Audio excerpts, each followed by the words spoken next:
ലോക്സഭയിലെ സ്ത്രീ സംവരണം ബിൽ ചർച്ചകളുടെ പശ്ചാത്തലത്തിൽ കോൺഗ്രസ് ഭരണകൂടം ഏറ്റുമുട്ടൽ രൂക്ഷമായപ്പോഴാണ് ശശി തരൂർ നടത്തിയ പരാമർശങ്ങൾ രാഷ്ട്രീയമായി വലിയ ശ്രദ്ധ നേടുന്നത്.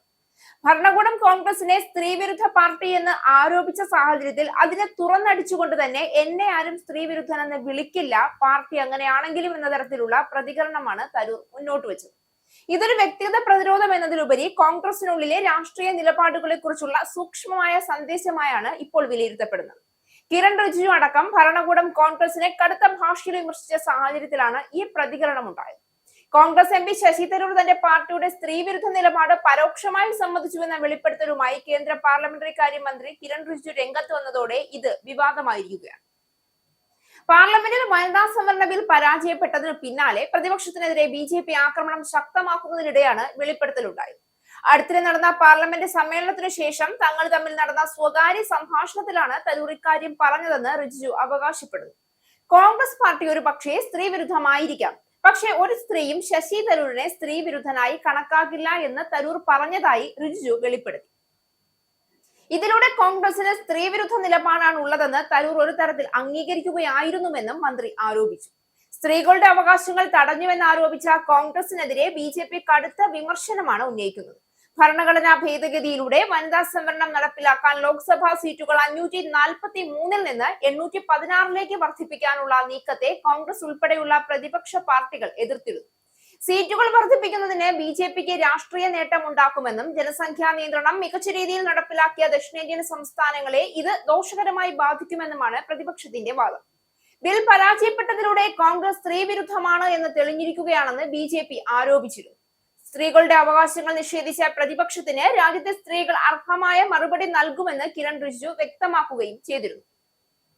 മണ്ഡല പുനർനിർണയത്തിനു ശേഷം 2029 തിരഞ്ഞെടുപ്പിന് മുന്നോടിയായി വനിതാ സംവരണം നടപ്പിലാക്കാനായിരുന്നു സർക്കാർ ലക്ഷ്യമിട്ടിരുന്നത്. എന്നാൽ ആവശ്യമായ 2/3 ഭൂരിപക്ഷം ലഭിക്കാത്തതിനെ തുടർന്ന് ബില്ല് പാസ്സായില്ല. ഈ രാഷ്ട്രീയ സാഹചര്യത്തിലാണ് ശശി തരൂരിനെ ഉദ്ധരിച്ചുകൊണ്ടുള്ള കിരൺ റിജിജുവിന്റെ വെളിപ്പെടുത്തൽ ശ്രദ്ധേയമാവുന്നത്. ഇവിടെ ശ്രദ്ധിക്കേണ്ടത് സ്ത്രീ സംവരണം ബിൽ പരാജയപ്പെട്ടതിനെ തുടർന്ന് ഉയർന്ന ആരാണ് സ്ത്രീകളുടെ പക്ഷത്തെന്ന രാഷ്ട്രീയ പോരാട്ടമാണ്. ഭരണകൂടം കോൺഗ്രസിനെയും പ്രതിപക്ഷത്തിനെയും സ്ത്രീ അവകാശങ്ങൾ തടസ്സപ്പെടുത്തിയവരായി ചിത്രീകരിക്കാൻ ശ്രമിച്ചപ്പോൾ തരൂരിനെ പോലുള്ള നേതാക്കൾ അതിനെ നേരിട്ട് ചോദ്യം ചെയ്യുകയാണ്. സ്ത്രീകൾ മനുഷ്യരിലെ മികച്ച വിഭാഗം തന്നെയാണ് എന്ന രീതിയിൽ പോലും അദ്ദേഹം പറഞ്ഞത് സ്വന്തം നിലപാട് വ്യക്തമായി വേർതിരിക്കാനുള്ള ശ്രമമായിരുന്നു. അതേസമയം തരൂരിന്റെ വിമർശനങ്ങൾ കോൺഗ്രസിന്റെ ഔദ്യോഗിക നിലപാടുമായി പൂർണ്ണമായി ഒത്തുപോകുന്നില്ല എന്നതാണ് രാഷ്ട്രീയമായി കൂടുതൽ ശ്രദ്ധേയമായത്. സ്ത്രീ സംവരണം ബില്ലിനെതിരെ കോൺഗ്രസ് ഉയർത്തിയ പ്രധാന വാദം ഇത് യഥാർത്ഥത്തിൽ ഡിലിമിറ്റേഷൻ പോലുള്ള രാഷ്ട്രീയ ലക്ഷ്യങ്ങൾക്ക് മറയാണ് എന്നായിരുന്നു. എന്നാൽ തരൂർ ഈ വിഷയത്തിൽ കൂടുതൽ ന്യൂട്രൽ അല്ലെങ്കിൽ വ്യത്യസ്തമായ ശൈലി സ്വീകരിക്കുന്നത് കോൺഗ്രസിനുള്ളിലെ ആശയവൈവിധ്യത്തെ തുറന്നുകാട്ടുന്നതായി മാറുകയാണ്. ഇതിലൂടെ വരുന്ന വലിയ ചോദ്യം എന്നാൽ കോൺഗ്രസ് ഒരു ഏകോപിത രാഷ്ട്രീയ നിലപാട് കൈവരിക്കാൻ കഴിയുന്ന പാർട്ടിയാണോ എന്നുള്ളതാണ്. ഒരു വശത്ത് പാർട്ടി നിലപാട് ബില്ലിനെതിരെ ശക്തമായ വിമർശനങ്ങൾ ഉയർത്തുമ്പോൾ മറുവശത്ത് അതേ പാർട്ടിയിലെ പ്രമുഖ നേതാവ് തന്നെ ആ വിമർശനത്തിന്റെ തീവ്രത കുറയ്ക്കുന്ന തരത്തിലുള്ള പരാമർശങ്ങൾ നടത്തുന്നത് രാഷ്ട്രീയമായ ദൗർബല്യമായി വായിക്കപ്പെടുന്നു. അതേസമയം തരൂരിന്റെ നിലപാട് മറ്റൊരു രാഷ്ട്രീയ സിഗ്നലും നൽകുന്നുണ്ട്. കോൺഗ്രസിന്റെ പരമ്പരാഗത രാഷ്ട്രീയം വിട്ട് കൂടുതൽ മധ്യനിര വോട്ടർമാരെ ആകർഷിക്കാൻ ശ്രമിക്കുന്ന ഒരു പുതിയ ശൈലി ഇതിലൂടെ കാണാം. ഭരണകൂടത്തിന്റെ സ്ത്രീവിരുദ്ധ ആരോപണം നേരിട്ട് തള്ളിക്കളയുന്നതിലൂടെ അദ്ദേഹം സ്വന്തം ഇമേജ് സംരക്ഷിക്കാനും അതേസമയം പാർട്ടിയുടെ കടുത്ത പ്രതിരോധ നിലപാടിൽ നിന്ന് ചെറിയ അകലം പാലിക്കാനും ശ്രമിക്കുന്നു.